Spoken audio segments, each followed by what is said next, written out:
Here for You Life Coaching. We're going to talk about societal hypnosis and how everything is energy and why everything is affected and how it's affecting you, okay, today. So first of all, people have been asking me because I've been mentioning this and people have been asking me, what exactly is societal hypnosis? Like what? Okay, so let's go over let's go over the manufacturers of this, okay? It's actually based in the fact that human beings are very susceptible, very impressionable to information. It's because we are so intelligent. Okay, so if you really want to look at a miracle, go in the mirror in the bathroom, turn on the switch, the light switch, look in the mirror, there's your miracle. Okay? So the good news is that you're super, super intelligent, the highest form of intelligence on the planet. What's the bad news? The bad news is that you're super, super intelligent. You're the highest intelligence on the planet that we know of. So, what does that mean exactly? Well, that means that if you tell someone something that they think about over and over and over, a belief is a thought you keep thinking, it becomes a belief in your subconscious. So, societal hypnosis. Okay, so I wrote down, I made notes. So I'm going to read off my notes right now. Societal hypnosis is a long-term, low-grade, meaning it's just there under the surface, okay? And that's how your subconscious learns, okay? It's a long-term, low, like advertising, right? Your advertising can be running in the background. You're in the kitchen making dinner. Your television is on because you're leaving a program running in the background. That's how your subconscious works. It's a program running in the background. But you're cooking dinner. You're not paying attention to the commercial, but your subconscious is absorbing it. Okay? So it's a long-term, low-grade trance created by repetition, authority, and emotional conditioning. Okay? So when you're listening to politicians, they're coming from authority. That's what they're taught to do when they speak. I teach public speaking. I've taught public speaking for 30 years. I've been teaching for 37. What do I teach in public speaking? You have to come from authority. Why? Because when you speak, you have to speak with confidence, or people will not trust the message. It's that simple. If you go up in front of an audience, you go, well, I'd like to present you with an idea. Yeah, your subconscious repeats stuff. You see? So, repetition is also important. You need to hear it over and over again. The more you hear something, the more you believe it. Okay? Or at least you start thinking about it. And you form your own opinion. Okay? Emotional conditioning. Okay? It is not dramatic. Okay? It's not trauma. It's subtle. And it becomes normal. Think of all the things that became normal in the last 4 years, 5 years, 6 years, right?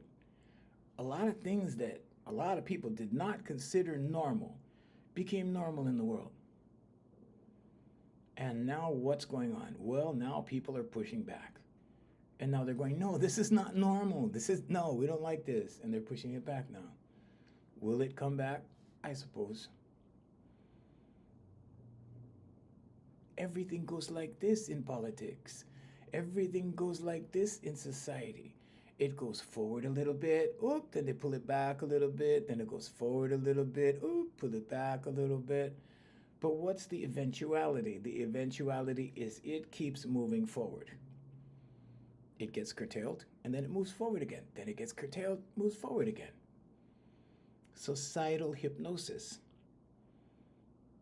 Okay, I made notes, so I'm going to be referring to my notes. Good morning, guys. Good morning. Hey, Mike. Good morning. Hey, Teresa. Good morning. Good morning, guys. Good morning, Chris. Okay, so this is repeated narratives. Who forms major narratives?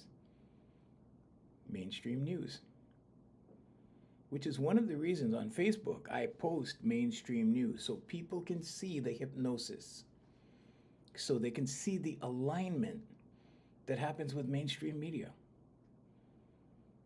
Once one story comes out, they all jump on it. Okay? And you'll notice how the narratives correspond with each other, how the stations, no matter who owns the station, right? And there's only like 3 major companies that own all the media in the United States, major media, mainstream media. But it's like this. When I went to Tahiti for a job, I went to Tahiti for this job way back. They hired me to be a national voice for a national corporation. They flew me out to Tahiti because there was a major strike. First thing I did was see what was happening in the news in Tahiti. And I turned on CNN International. And guess what? The conditioning was totally different. And it jumped out at me. I was like, whoa, okay. But I was aware. Some people are not aware, okay? Because they haven't removed themselves out of the box yet. They haven't detached from the societal hypnosis yet. Affirmations, meditation, visualization, and vocalization does this. But the vocalization is the one that sets you free right away. Why is it? We're going to get into that. Okay? But first, I'm going to tell you, okay, how this system operates. Okay, repeated narratives, external authority replacing inner authority. What does that mean? That means they're coming from authority telling you that what you're feeling, that what you're instinctively feeling, because humans know right from wrong, right? We're not stupid, is wrong. Okay? That their authority is stronger, bigger, larger, more correct than your inner moral compass. Okay? And that voice is loud, it's strong, it's consistent. When I say loud, I don't mean like it's strong, like right there, but it's plentiful. It comes in abundance. You're surrounded. You ever own a terrarium? You know, and you have little plants and bugs in the terrarium. Okay. Our world is one giant terrarium. We're the bugs. Okay. But we're impressionable bugs. Okay. The more they say, okay, do this, do this, do this, do this, do this. At first, we're like, what? I'm not going to do that. And eventually, guess what? You start complying. Okay, so there's studies that are done, okay, where they have 5 people that are not on board, you know, they're in on it. Let's say it that way. Okay, so they're in on this study, and they bring one person into the room. One independent person. He doesn't know that he's independent. He's the independent one. The 5 others are in on it. And then they start asking questions. How do you feel about this? How do you feel about this? How do you feel about this? And pretty soon, with the opinion of the other 5, he starts to side with them, even though he knows it's not true. Even though his inner moral compass says no, even though his inner knowledge says no, he begins to side with the other 5. Why? Well, he doesn't want to be the odd man out. He doesn't want to be the only one that everybody else looks at going, what? You see? This is how public consensus is formed. This is the external authority. But they project the majority. They project the authority. Sometimes it's larger than life. Sometimes you have celebrities jumping on soapboxes. Sometimes you have people in authority saying, oh, this is like this is like this. And they're parroting propaganda. It depends on what it is. Okay? Identity labels replace lived experiences. And you think to yourself, boy, I was raised a long time ago. Yeah, this is not true. That didn't happen. It's not like this. But the larger, louder voices, okay, not necessarily powerful loud, but more abundant voices, more of them, are saying, no, no, no, this is like this is like this. And then they grab a hold of the young people. And then the young people are like, no, yeah, it's like that, Dad. It's like that, Uncle. It's like that, Grandpa. And we're like, no, we lived it. We were there. It's not like that. Oh, no, it's like that. Pretty soon it's like, all right, it's like that, whatever, because we don't care, right? So what do? We surrender to the new ideas, let's call them. Emotional conditioning through fear, shame, urgency, and comparison. This is done in advertising. I was involved in advertising for 40 years. 40 years. There are things that we know. For example, it takes 2 weeks of a heavy, repeated ad to change your mind about something, to get you to buy something, to get you to be on board with something. Repetition for 2 weeks. And this is why I say in my training, it takes 2 weeks to feel a shift. Okay, but we're gearing people for positive things.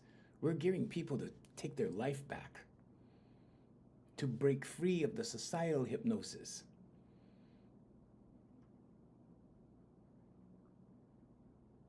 Two weeks, and you will feel a shift. So, along with advertising, what else is it? Well, there's the nightly news. There's a nightly news. Okay, now we have more outlets. Now there's more things. There's more platforms. And when you trace them back all the way back to the parent corporation, guess what? There's 3 and 4 of them. What? 3 and 4 of them? But there's 200 channels on my TV.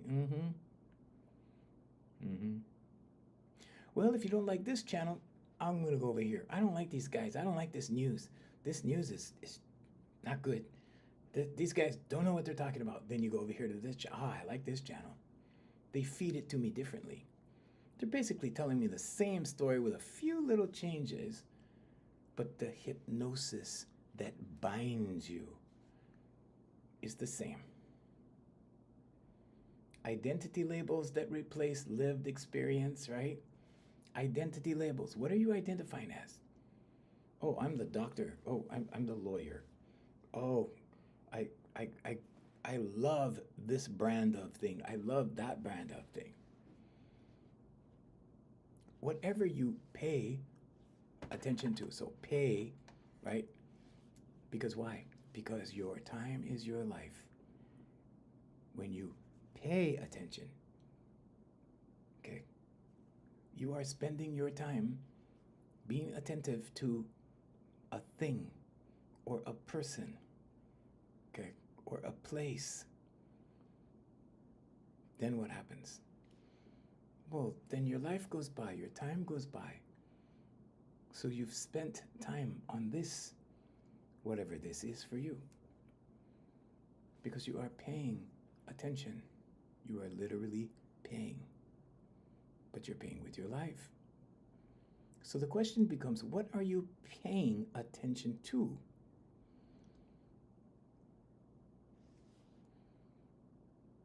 If someone can fear you into things, they can take you away from your life path. So your life path unfolds like this, okay? And it's going along its merry way. Okay, we're going. All of a sudden, there's fear and doubt. What happens? It slows down. It does not stop. It slows down. Because it's like, oh, I don't know. Should I go? Oh, I don't know if I should do that. Well, let's make a decision. Okay, well, I don't know if I don't know.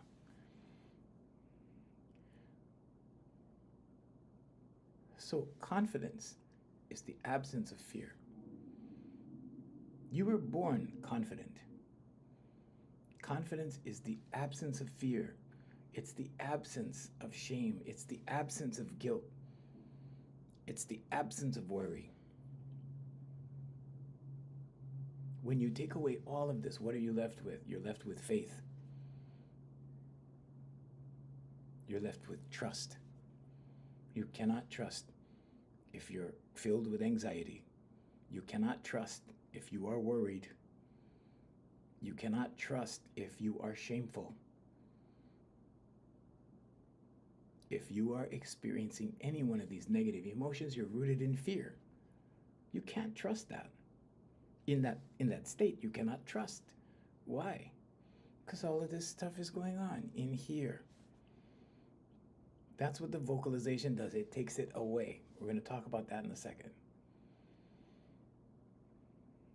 Why is this damaging? Why are these negative emotions? Doesn't everybody go through this? Yeah.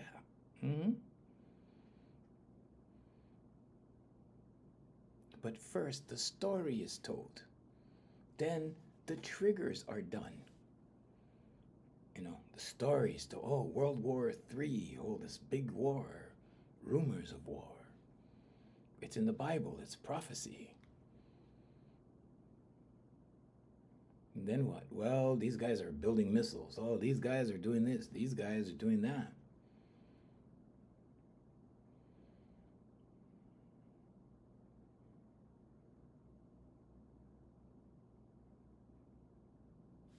Okay. If it's out of your control, the serenity prayer. If it's beyond your control, why are you worried? Oh, because my children are young. Okay. So your children are your extensions of you. They're extensions of God.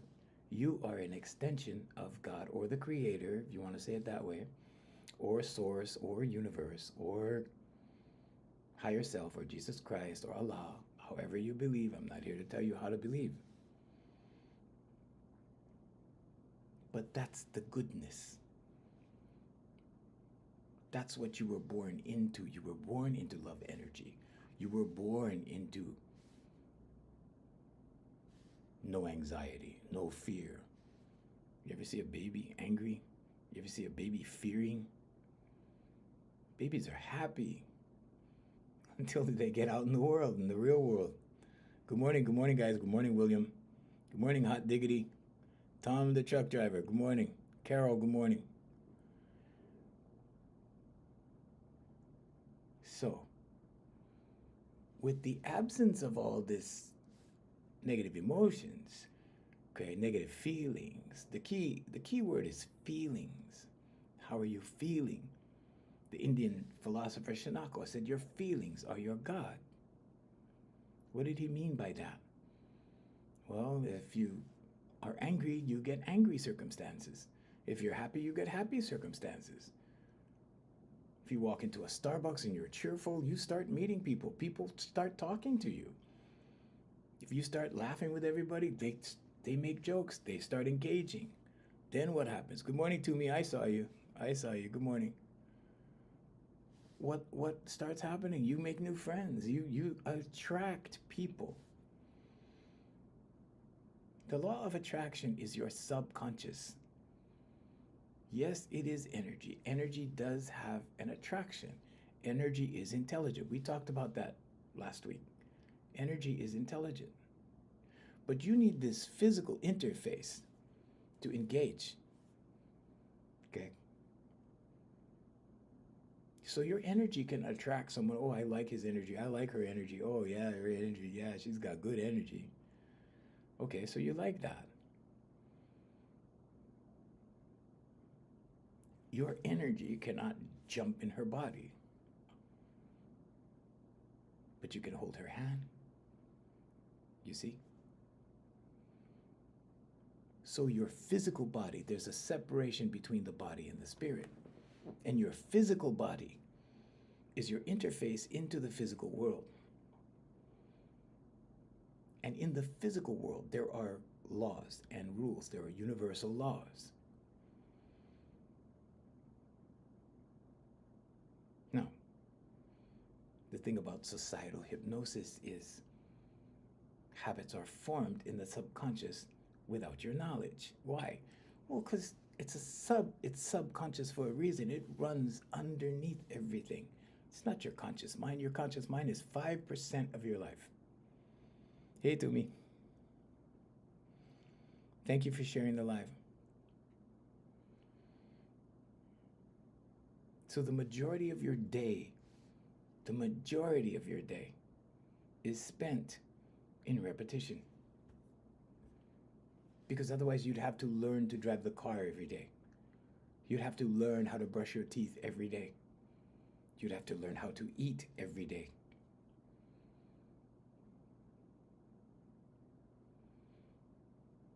So how does this knowledge help you? Your conscious mind is the gatekeeper. Your conscious mind can say no. Your conscious mind can say, I'm not going to take part in this. If it's a negative feeling, a negative thought, okay, thought precedes feeling. First you think the thought that brings the feeling. When you do the vocalization, what happens? It allows you to sit back and observe the thought.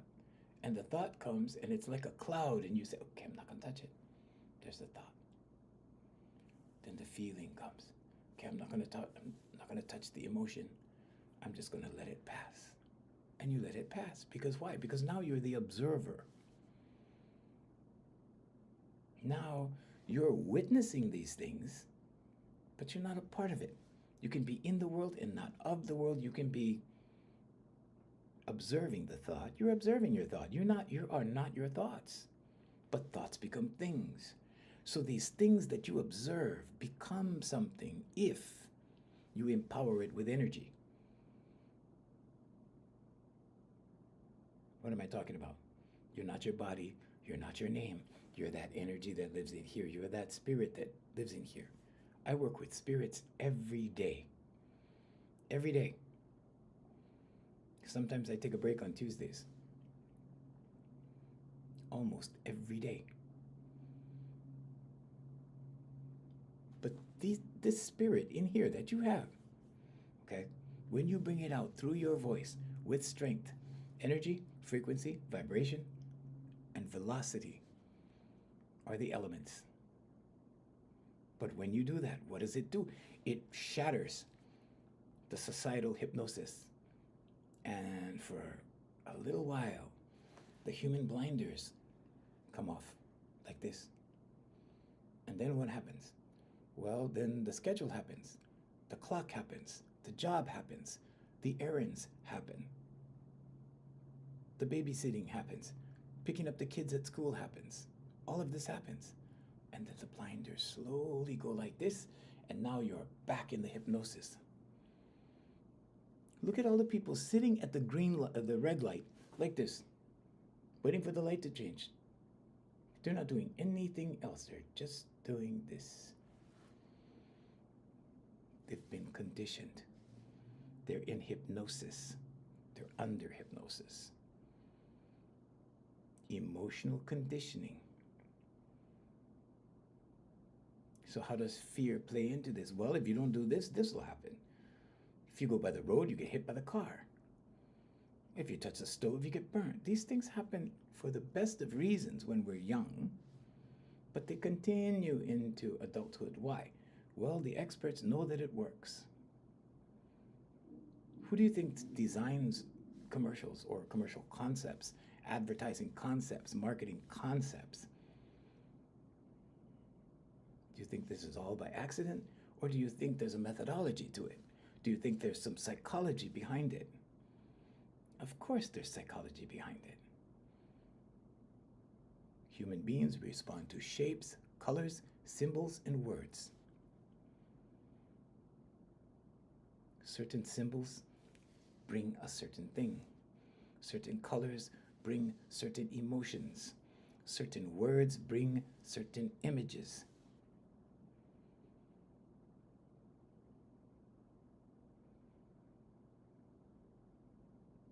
disembodiment happens. Disembodiment is a thing. What is that? Being in your head. Living in your head. Not the body. You know, people get stuck in their head. What happens? It's subconscious. Wash, rinse, repeat. Wash, rinse, repeat. Wash, rinse, repeat. How do you break free of that? Affirmations, meditation, vocalization, visualization. I have a new client. She's usually here. Sarah. Is Sarah here? I see Toomey. Hey, Toomey. Thank you. Hey, Susan. My new client, Sarah, she signed on with me, but we've been doing these lives since April. She's been watching me for a long time. And during our first session, she said, you know, I see all of this now. And I tried to explain it to my girlfriend because I wanted to help her.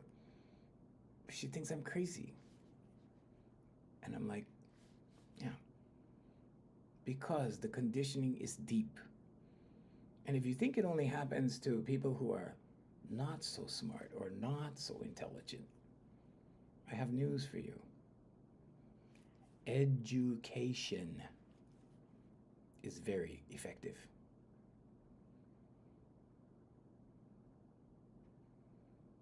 The concept of the separation of body and spirit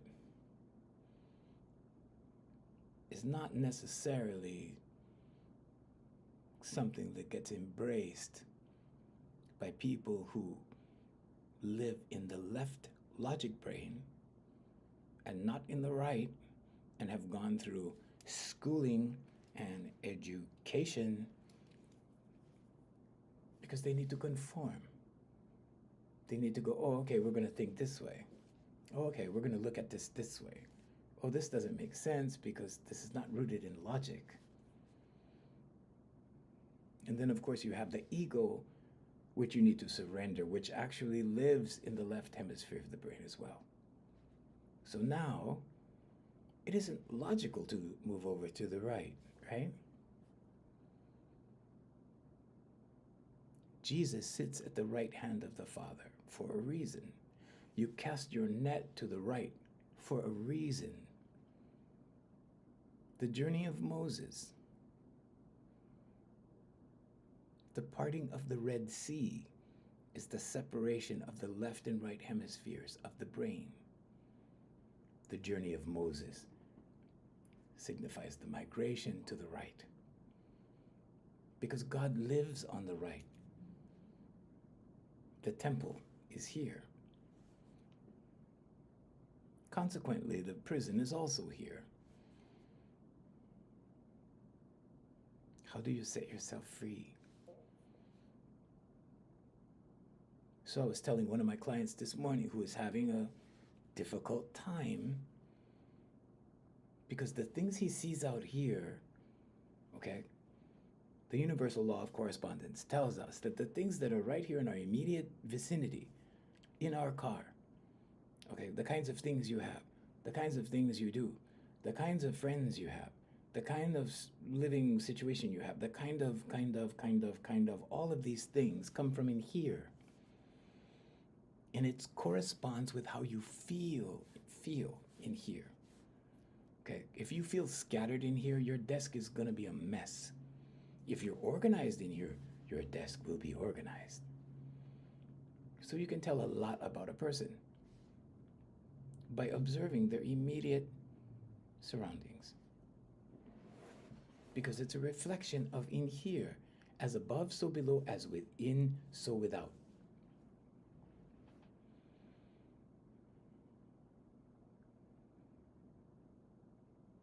So I was explaining to one of my clients that when I explain this subconscious process to people, I use this as a visual. And this is not what's going on, okay? But people, especially religious people, superstitious people, okay, some spiritual people, they'll go, oh, there's a demon inside doing this to you. There's a demon that's holding you, that's bound. You are bound to this. The devil is binding you.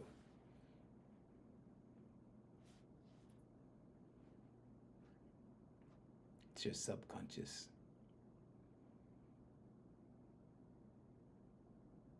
When someone is on drugs, for example, and they try to make a good recovery, and they're going along, and they're going along, and they're going along, and something happens. Something triggers that return to the former paradigm, subconscious paradigm created by what you believe. What happens? What do people say? Well, his demons got him. They blame demons. His demons got to him. His demons got the best of it. The devil did, Satan pulled him into his grips, and, that makes a good story. But it was actually the lack of reinforcement in the subconscious. What does reinforcement look like? It looks like this. So this is my new one I'm starting on like this. These are affirmations. Okay, this is not journaling. These are affirmations. Okay, this is maintenance. This is subconscious maintenance. Okay. But once you establish the program, that's one thing. Okay. Once you open the mind, a mind is like a parachute. It doesn't work very well if it's not opened. Okay. If you're like this with anything, it doesn't matter what it is. Your girl just cheated on you. Give you some advice. Okay, we're really not talking about relationships. However, I can tell you that you should forgive her. And if forgiving means you have to let her go, let her go. The more you play into something, okay, the more you feed it, okay, so it's up to you. Forgiveness is divine, as they say, right? So forgive, but you're forgiving for you, okay? So just know, who's that? Wrote it? R6 addicts, okay. So just know that you're forgiving for you, but you're forgiving so that you detach from the resentment. Because every time you think about it, you're going to resent her. So you need to forgive her for you so that you can allow that to leave, so you can allow those feelings to leave. And then you can decide whether you want to continue that or not. So anyway, the subconscious pulls you back. Your paradigm pulls you back. But is it easy to form new habits? Yeah, sure. So now let's look at the vocalization part, because this is what I wanted to talk about today. Okay, how the vocalization pulls you out of societal hypnosis. But first we had to discuss what it was. A lot of people don't see subconscious maintenance. There you go. Yep, you got it. It's like having a car. I mean, you have a nice car. You have to do the maintenance. If you don't do the maintenance, it'll break down. You'll break down. If you want to talk in computer language, okay, your conscious mind is your processor. Okay? It's your processor. It's your operating system.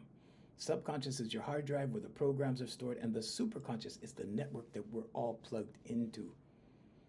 You can call that consciousness, you can call that God, you can call that universe, you can call that source, you can call it Jesus Christ, Allah, whatever you want to call that. But that's what that is. And they are all states of awareness in you. Jesus Christ said the kingdom is within. He said the kingdom is within, so you don't go without. And we were,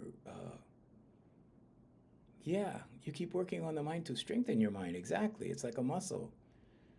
When you stop working on your mind, guess what? Other things take over, right? Which is the whole purpose of me describing the societal hypnosis. You will be hypnotized by a society if you do not take your mind and direct it towards what you want. You will become that hypnotic state. And it depends on what you're paying attention to as to what you will conform to. So what the voice does, okay, it keeps awareness externalized. Okay, there's internal awareness. You are awareness internally. You are awareness.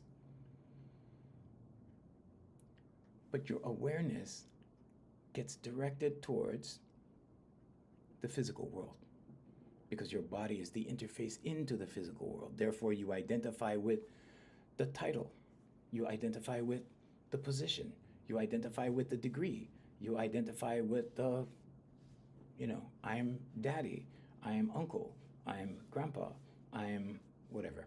I am. Okay, and yesterday we were talking about how you are, I am. I am, and you are, I am. We are, I am. You're very welcome, sure. But the voice separates you from these two,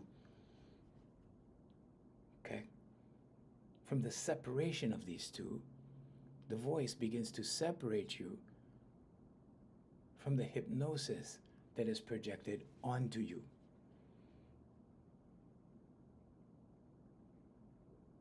Okay.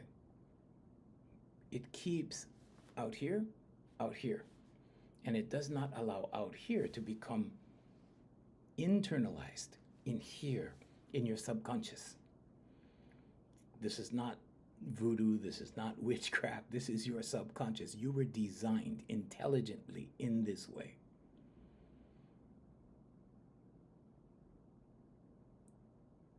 Societal hypnosis keeps everything externalized. Look there, listen to them, obey this, fear that, compare yourself.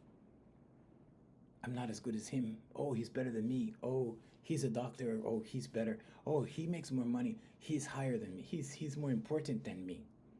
Bull crap.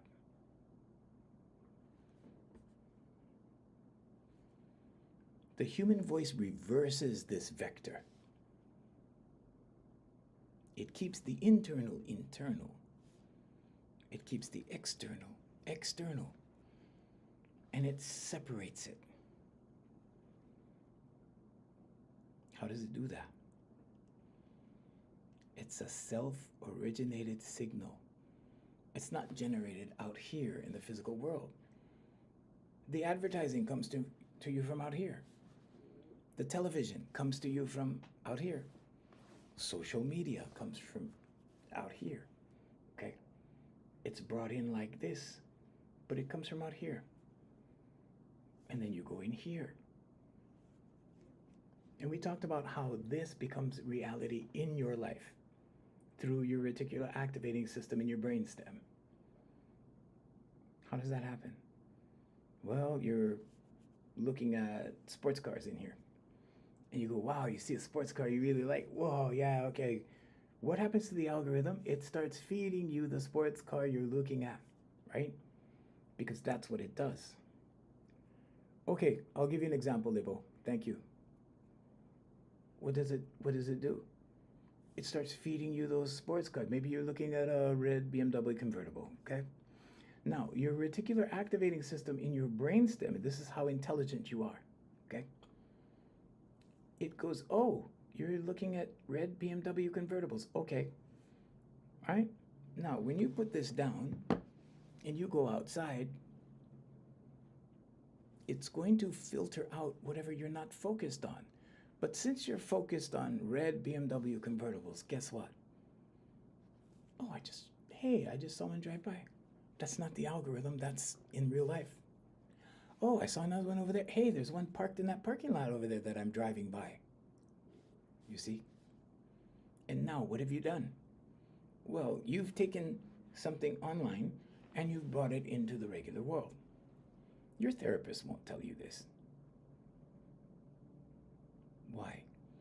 Well, because if you figure all this stuff out, why would you need to go and spend your time and money and energy and...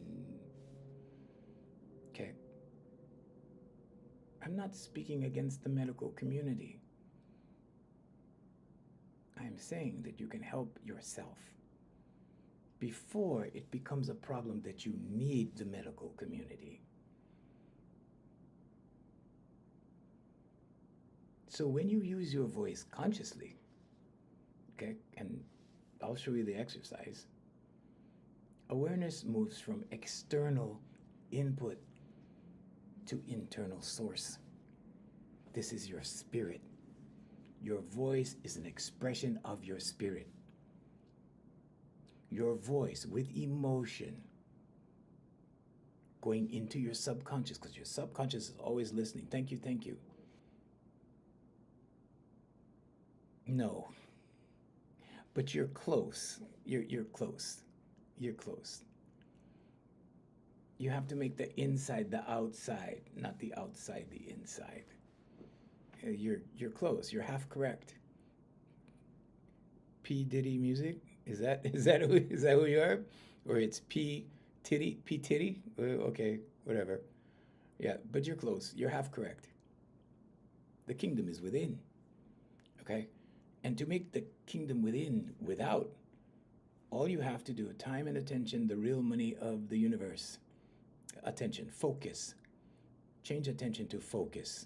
There's a difference.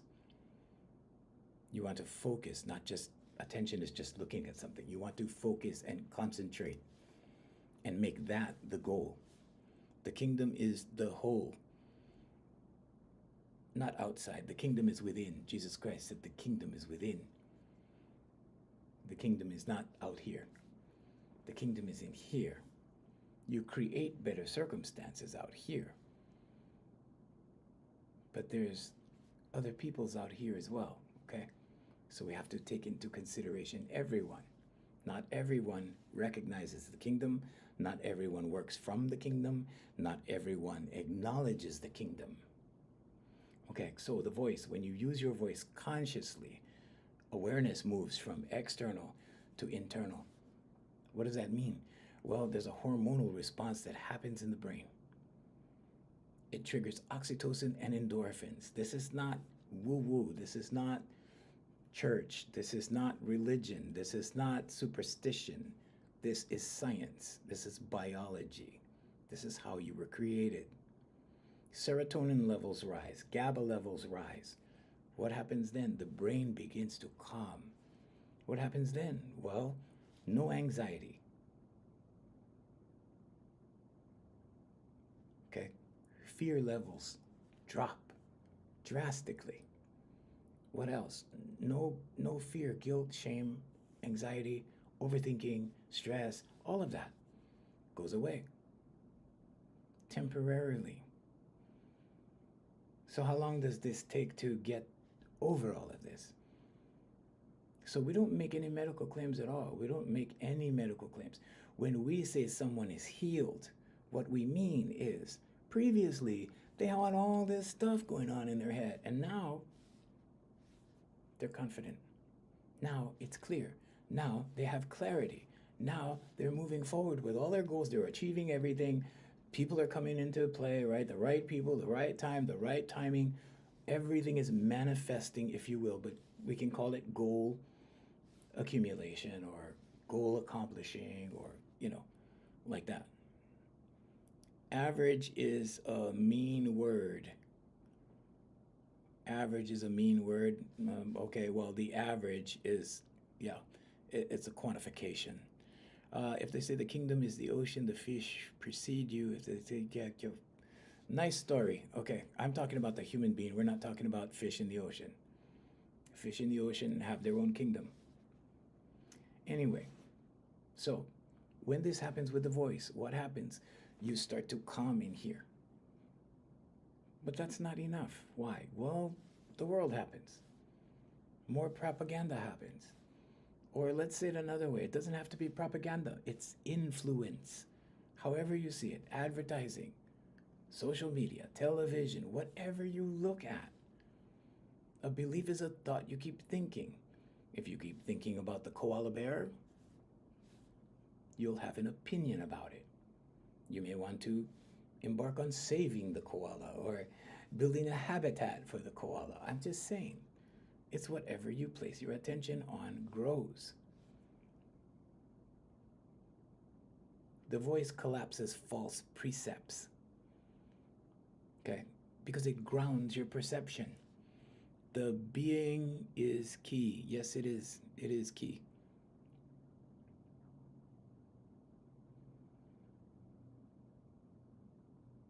So, how does it ground perception? Well, societal hypnosis runs on abstractions: success, normal, failure, enough, not good enough, okay, judgments, productive, worthy, judgments, okay. This is why they say, judge not, and ye shall not be judged. Why? So you don't fall into this trap. Why? Because your subconscious is aware of everything you do. It is your book of life. Everything you do, everything you say. More importantly, the intention behind things that you do. Okay. You could be scolding someone to be mean, or you could be scolding someone because you don't want them to get hurt. It depends on your intention. And this is why they say God knows your heart. It's another way of saying that the superconscious, source, God, infinite intelligence, understands your subconscious, because your subconscious affects your actions. How does it do that? Let's look at the tree. Okay, the roots, your core beliefs, form your paradigm, the trunk of the tree. Okay, this is your worldview, your attitude, the way that you behave in the world. The way you see the world affects the way you behave in the world. What happens then? Well, the fruits of the tree are your actions. They turn into results.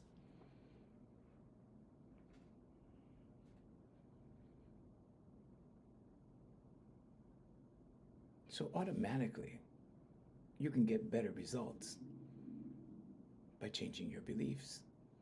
But you get consistent results. Why? Well, because the subconscious, wash, rinse, repeat. Success is easily accomplished.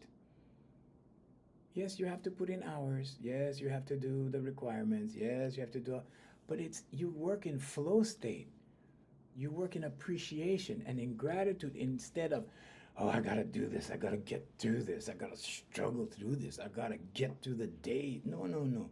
You're happy to do these things because this is what you enjoy doing. Okay. And if you enjoy being a CEO or you enjoy being a manager, you're climbing to the top. You're knocking things out. Boom, boom, boom, boom, boom, before you know it. I have a client who's a pharmacist. He's a doctor. Okay? A pharmacist is a doctor, PhD. He just started his job right when we started working together, and he started his job. And it's only been a few months, like 3 months. They want to make him a supervisor already. They want to promote him into management already.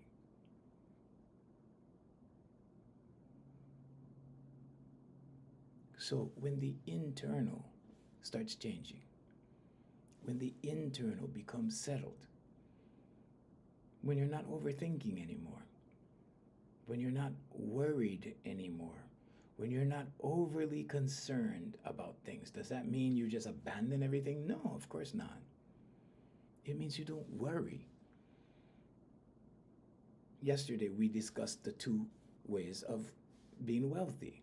One is, okay, be the crab, scrounge everything you can, save everything you can, live with, I don't know, cheap clothes, cheap food, cheap this, cheap that, cheap chairs, cheap car, cheap everything, and a lot of money in the bank, which really does not make a lot of sense.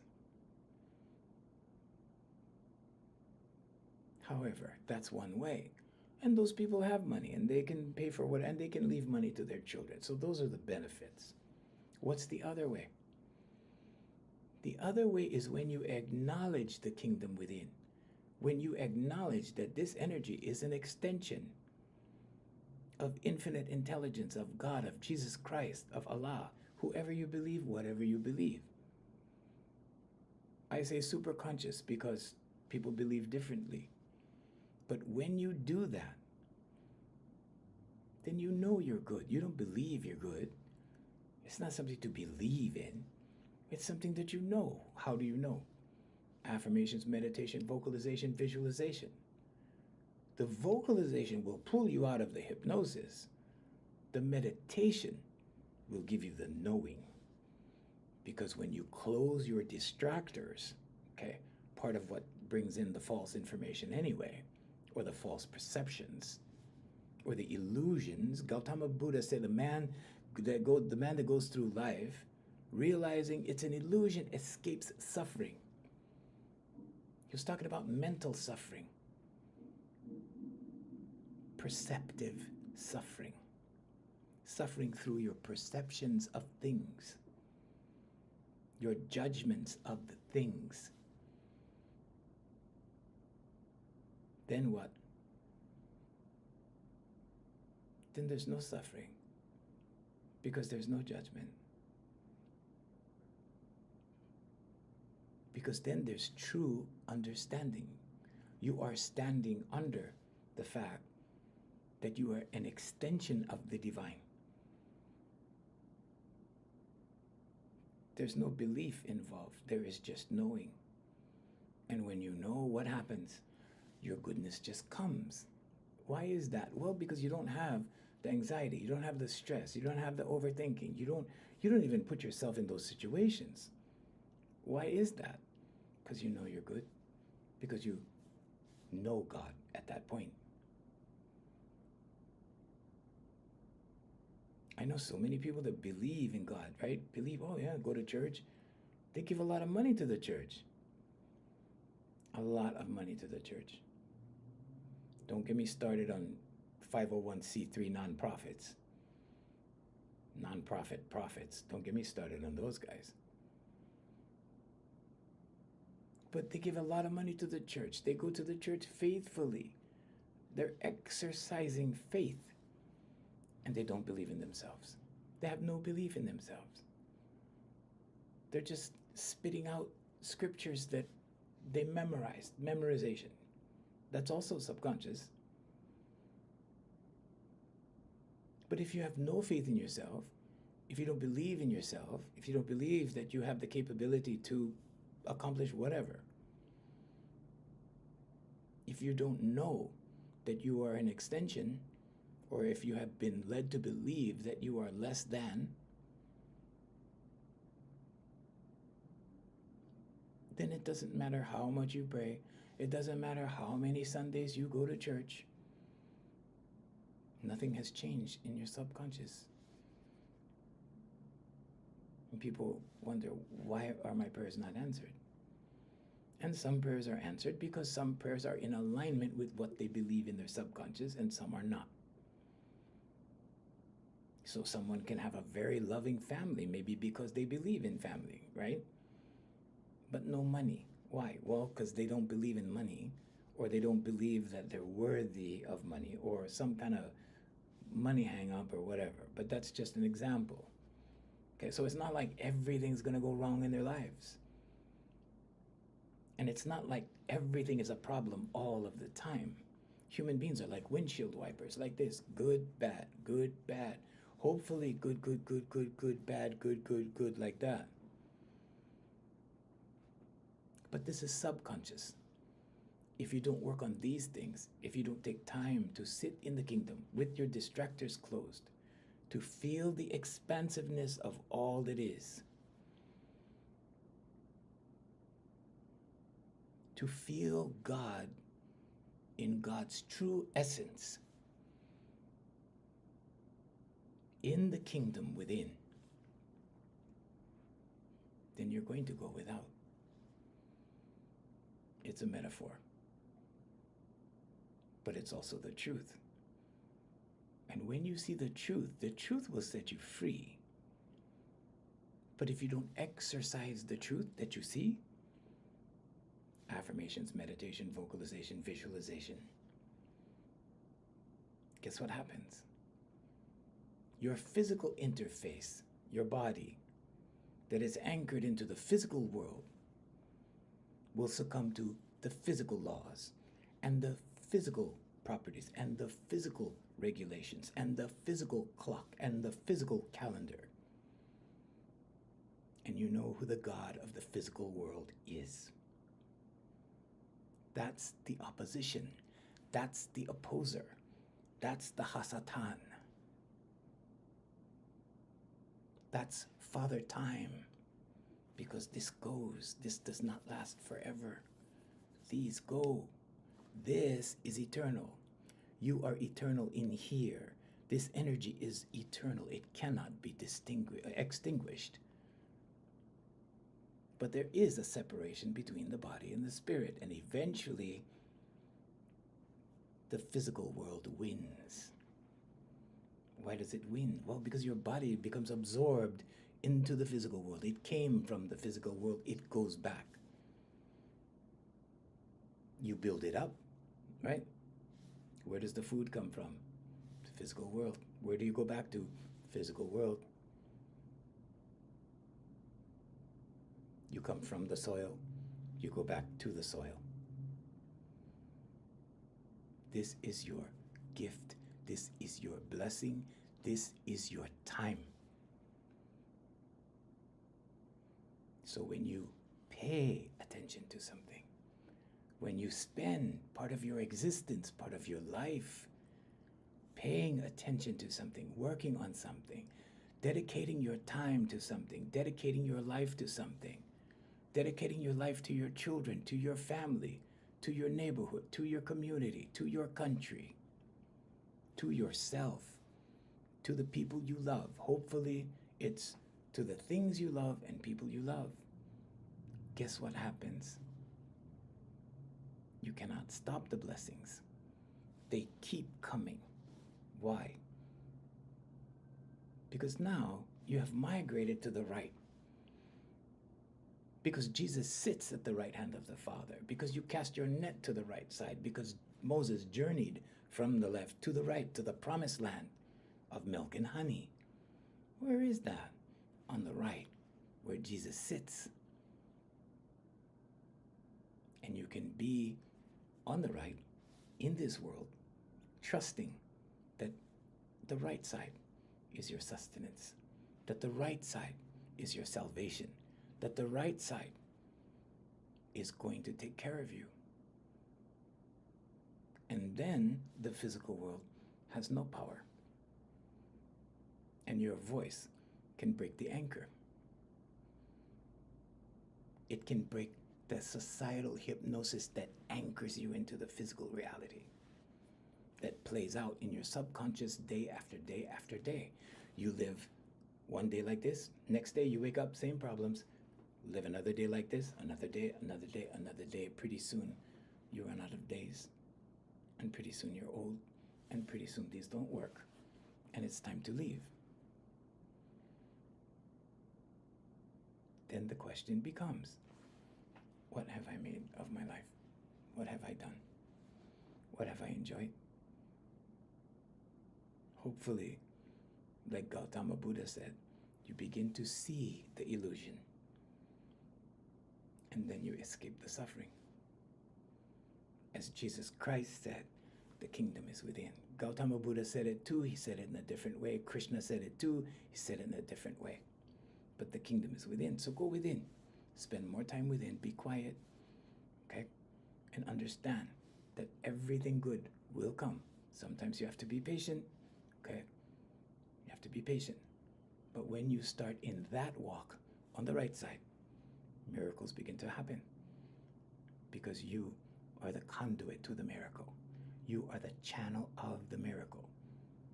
Go into the bathroom, turn on the light, look in the mirror. That's your miracle. Take care, you guys.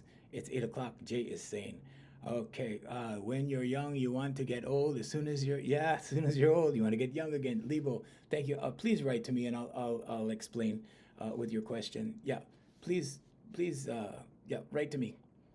Yeah, just to me. Yeah, just have Lebo write to me. I'll explain the whole thing. In fact, if you send me your video, send me your email. I'll do a video. I have a client, so I gotta go. You guys. Thank you so much.